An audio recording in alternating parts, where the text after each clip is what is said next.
రామ్ నారాయణ్ రామ్ ఎంతటి విరాటమైన శక్తితో వచ్చిన తర్వాత కూడా ఎంతగా అపవాదులు, అవమానాలు, ఇంకా ఎలాంటి పరిస్థితుల్లో పడవలసి వస్తోంది.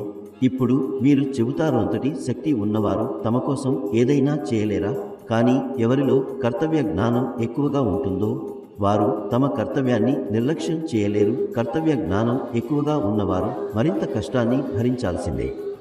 శిష్యులు వచ్చి అంటారు, మీకు ఇంత అవమానం జరుగుతోంది, దాన్ని సరిచేయండి. అయినా వారు అలా చేయలేరు. ఎందుకంటే వారు తమ స్థానం కోసం లేదా తమ కోసం ఏదైనా ఖర్చు చేస్తే అది చట్టానికి నల్ల మచ్చగా మారుతుంది. అంతటి నింద, అవమానం ఎందుకు భరిస్తున్నారు?